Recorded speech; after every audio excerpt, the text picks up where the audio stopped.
Hello guys, so yesterday CD Projekt Red released update 2.3 of Cyberpunk, which, among other things, added Mac support to the game. I have in my possession a mighty M1 MacBook Air with 16GB of shared system RAM, which is the minimum requirements for running the game. Today we are going to take a quick look at the performance, how playable it is, and whether or not you should bother playing it if you only have it on an M1 Mac. Before we get into it, if you enjoy the video, please consider giving it a like and subscribing if you're new. This would really help out the channel. Thank you so much, and let's get into the video.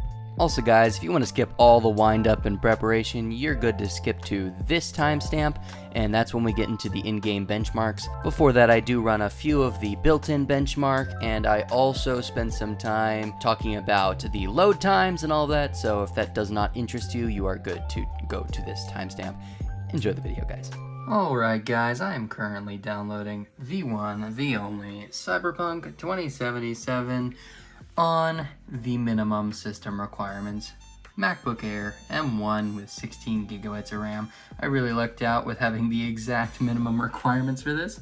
My internet is pretty slow, so hopefully it works its way through at a relatively decent speed. The M1 Mac, I'm not expecting a lot. I was actually really struggling with the Tomb Raider games on this system, and because I wanted to test things out, and it was also struggling a little bit with Borderlands 2. Both of those games ran on this thing. I don't know if they were natively supported. They might have been running through a layer, and maybe the translation layer just doesn't really work well on Macs. Not sure. I don't use Macs for gaming very often. Oh, would you look at that? That is so slow. I might actually try to move my Mac to a different position. Hopefully it is simply due to the fact that it is so far away, and or maybe the fact that I am blocking it with other things. Alright guys, I just moved it on top of my PC and I am now getting 200 megabits per second, a big increase. Our internet around here is 250, so I'm really sucking up some bandwidth, I think, but that's just how it is. This is it. It's downloaded. I'm going to play it. It's gonna be something else. I know I'm recording this with one hand. This will be a little difficult, but here we go. We're gonna go ahead and start Cyberpunk 2077. I never thought this would happen on an M1 MacBook Air. Oh. So here we're kind of looking at that load time. So what I noticed is that it didn't actually take all that long to launch, which was kind of impressive. I kind of expected it to take a little bit longer. It did take some time. But also another interesting thing I noticed is that it didn't have a launcher like it did on the Windows version. It just launches straight into the game, which I really did not expect. After this, we're going to go straight into some in-game benchmark runs. We're going to be testing the default settings along with changing the dynamic resolution to be off, doing some other things, and I'll show you those. Oh my gosh, blazing fast. In person, I don't think that this is running at the full resolution of the screen right now. I don't really expect it to, honestly. Oh wow, there it goes. I'm going to try to keep the whole screen in there. We're definitely at laggy.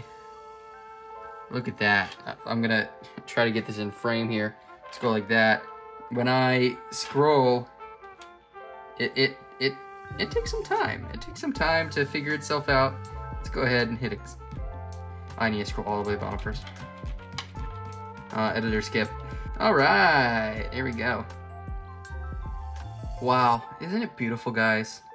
It's beautiful. It is so beautiful. Okay, first things first, right, guys? What are we having? For this Mac, they have their own presets. That's amazing. They've tailored it. And it's got, all of the Apple stuff. Metal effects, dynamic resolution, scaling. Do they have? They do. Okay. You know what? I don't like dynamic resolution scaling. I feel like it's not really that good for for benchmarks, but I guess we'll keep it there. There is frame gen. It's using AMD frame gen 3.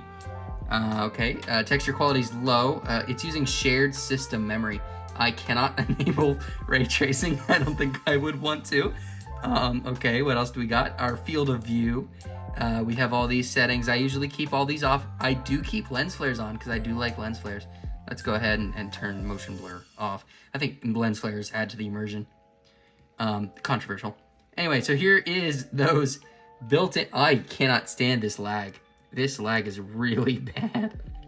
And we're not even in the game. It's really bad, guys. I'm gonna be honest. I have very not high hopes for this working well at all. Oh, sorry. Crowd density set to low. That makes sense. All right, so these are the default settings that come with the game. We're gonna go ahead and we're going to benchmark this using the in-game benchmark at the basic settings. I know I'm recording this with my phone, so it's gonna be a little weird, but here we go. We'll have a little bit of a discussion once I've gone through some different settings and see what we get.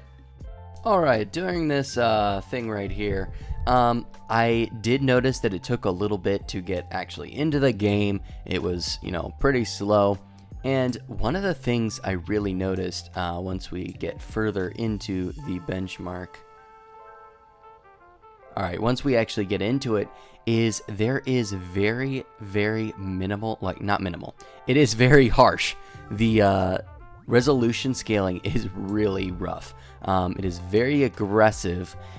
You are very much not seeing the native screen resolution. I mean, this is to be expected from a passively cooled M1 Apple Silicon chip, but it was very interesting to see that. Alright guys, on our first run, it averaged at 30 FPS.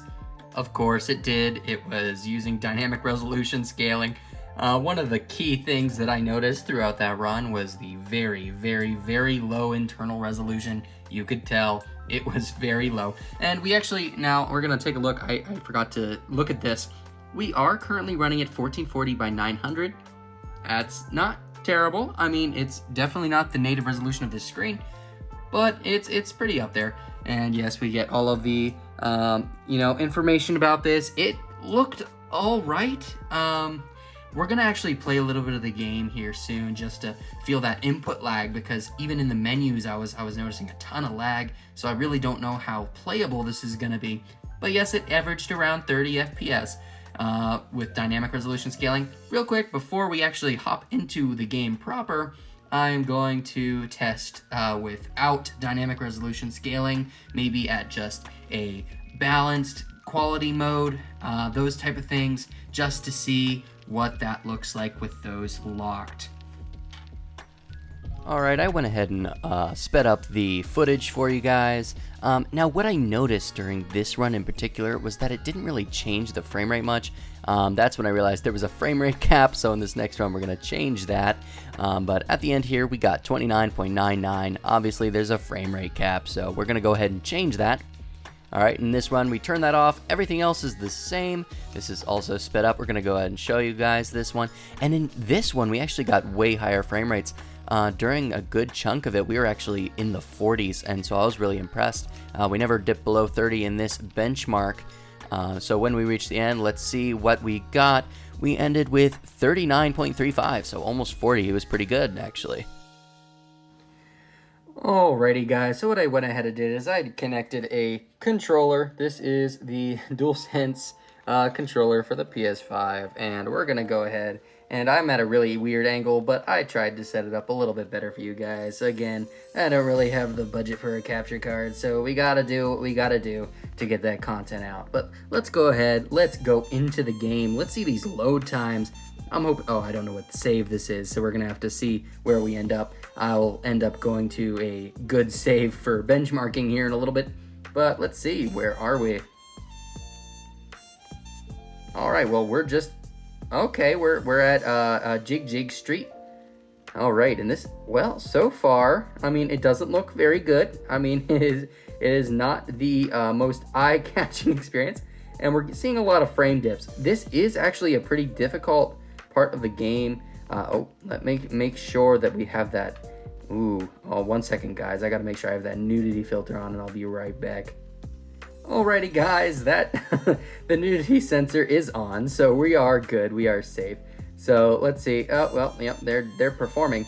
I don't want to get myself demonetized, so let's just maybe go to a different area. But here it is.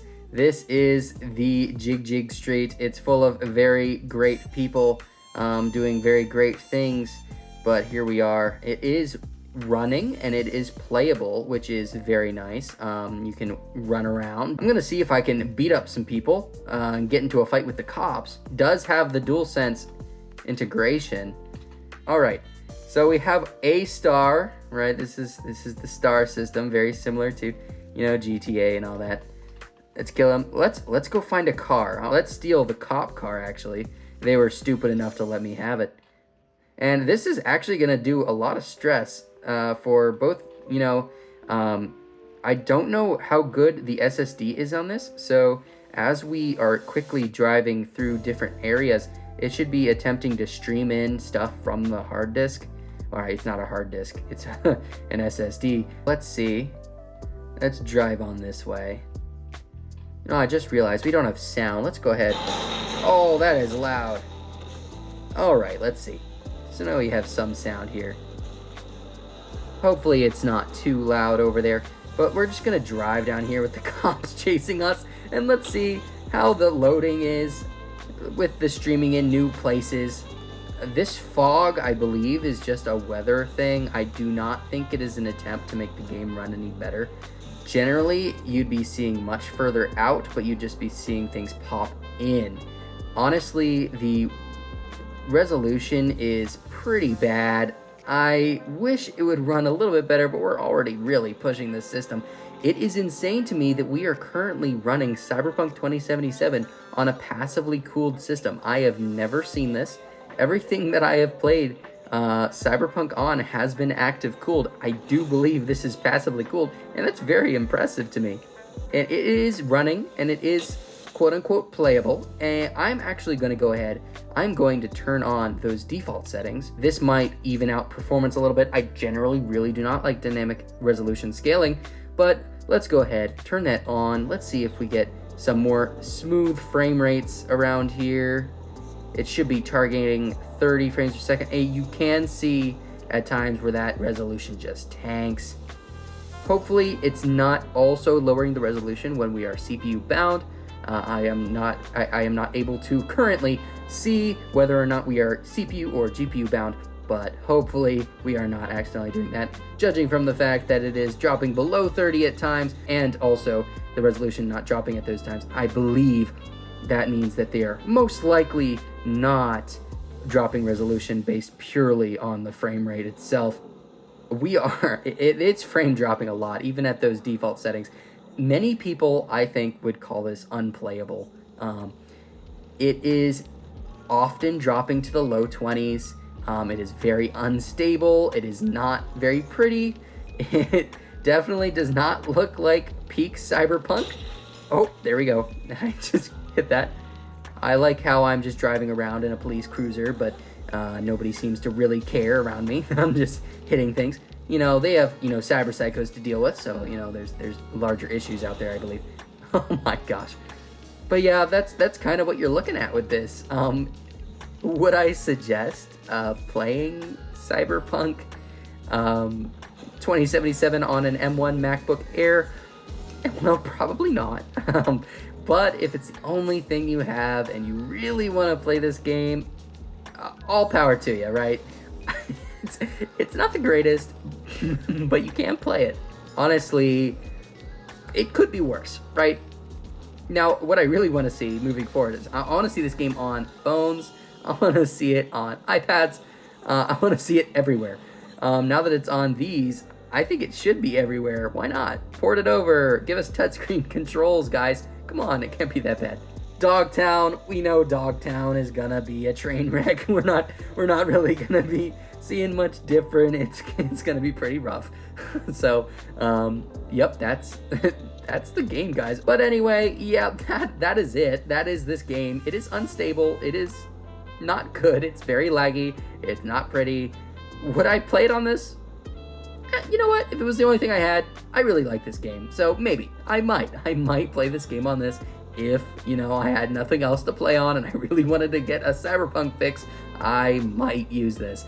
But otherwise, I would really really try to convince someone to, just get something else if you're planning on playing this game. I'm interested to see how this runs on other people's Macs. There's M2, M3, M4, and all different RAM configurations. You might be able to enable ray tracing or something on those later ones.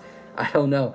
So it could get pretty crazy later on, but that's what this is right now. And yep, I would not suggest it. So, in conclusion, I would most likely say no, it is not playable. However, the term playable is an awfully subjective term. Many people remember playing Ocarina of Time at 20 FPS and having an absolute blast, so who's to say? Anyway guys, that's been me. What do you guys think? If this was the only system you had to play this game on, would you give it a try? Let me know in the comments. Have a great one, guys.